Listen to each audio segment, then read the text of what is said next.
Assalamualaikum warahmatullahi wabarakatuh. Selamat pagi, Om Swastiastu. Perkenalkan, nama saya Nika Dek Karyani dengan NIM 18024050007, kelas 7A, Program Studi Agribisnis, Fakultas Pertanian, Universitas Cokro Aminoto. Baik, sebelumnya saya ucapkan banyak terima kasih kepada dosen pengampu mata kuliah berpikir sistem, yakni Ibu Dr. Malina Bakri, MPD.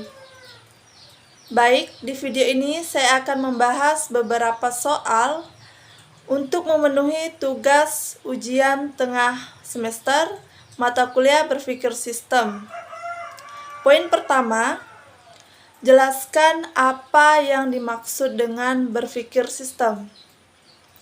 Berpikir sistem adalah salah satu pendekatan yang diperlukan agar manusia dapat memandang persoalan-persoalan dunia dengan lebih menyeluruh, dan dengan demikian pengambilan keputusan dan pilihan aksi dapat dibuat lebih terarah kepada sumber-sumber persoalan yang akan mengubah sistem secara efektif. Yang kedua yaitu jelaskan apa yang dimaksud dengan kompleksitas detail.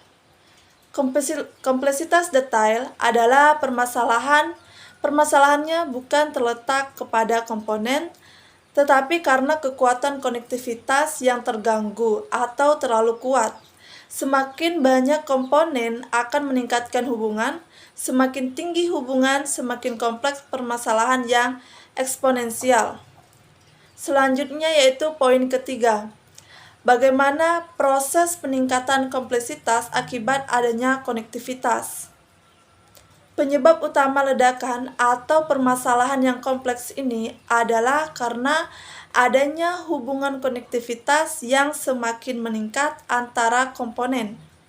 Ini berakibat permasalahannya bukan terletak kepada komponen, tetapi karena kekuatan konektivitas yang terganggu atau terlalu kuat.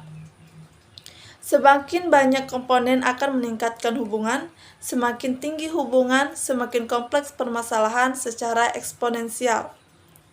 Selanjutnya yaitu poin keempat. Jelaskan apa yang dimaksud dengan kompleksitas dinamis. Kompleksitas dinamis yaitu kompleksitas yang terjadi bukan hanya karena jumlah hubungan, namun juga ditambah dengan kualitas dari hubungan tersebut yang berubah seiring dengan waktu. Selanjutnya yaitu poin kelima. Sebutkan 3 dan jelaskan tahap yang bisa dilakukan untuk mengubah fokus permasalahan. Yang pertama yaitu tahap mengubah fokus yang tadinya dari output kejadian kepada proses adalah untuk mendorong analisa kita untuk melihat apa yang ada di belakang layar. Tahap kedua adalah mengubah fokus proses kepada pola. Seiring dengan fokus kita melihat dan memahami proses, maka kita bisa mendapatkan dan memprediksi adanya pola output kejadian seiring dengan kejadiannya proses. Tahap ketiga adalah mengubah fokus pola ke struktur yang menimbulkan pola pada kejadian tersebut. Karena kita perlu mengidentifikasikan perubahan yang mungkin terjadi kepada proses, artinya perlu diidentifikasikan input yang dibutuhkan, serta bagaimana semua terhubung melalui umpan balik. Poin keenam atau soal keenam, bagaimana pola pikir yang sesuai dengan peningkatan kompleksitas? Kompleksitas yang semakin meningkat akibat adanya konektivitas merupakan petunjuk bahwa telah terjadi pola baru pada permasalahan yang kita hadapi. Pola baru tersebut memiliki perilaku yang berbeda menghadapi solusi yang kita berikan. Selanjutnya yaitu soal ketujuh. Sebutkan dan jelaskan pola baru dalam memecahkan masalah. Ada 3, yang pertama yaitu pola konektivitas. Artinya tidak hanya berfokus kepada komponennya, tapi juga konektivitas antar komponen. Yang kedua yaitu iteratif, artinya karena lebih sulit untuk menemukan konektivitas dibandingkan komponen, sehingga dibutuhkan usaha yang berulang-ulang. Yang ketiga yaitu kontekstual, artinya masalah bisa saja berubah akibat perubahan pola konektivitas. Soal ke-8, apa perbedaan output dan pola dalam memetakan struktur? Perbedaannya yaitu outputnya terlihat, sedangkan pola dan struktur cenderung tidak terlihat atau non-fisik. Yang 9, soal nomor 9, bagaimana perilaku dalam menghadapi solusi permasalahan pola baru? Yang pertama yaitu ketika permasalahan yang kita hadapi saat ini berasal dari solusi yang kita terapkan pada masa lalu.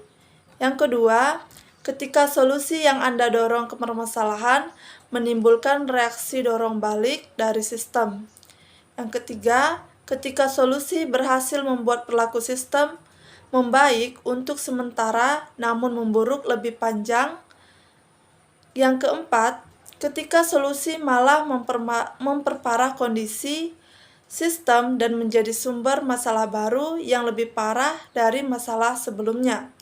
Yang kelima, ketika solusi yang mempercepat malah memperlambat. Yang ke-10, soal yang ke-10 yaitu jelaskan apa yang menyebabkan kompleksitas meningkat. Kompleksitas yang meningkat akibat adanya konektivitas merupakan petunjuk bahwa telah terjadi pola baru pada permasalahan yang kita hadapi. Pola baru masalah ini tentunya membutuhkan pola baru dalam berpikir untuk menguraikan dan memecahkan masalah.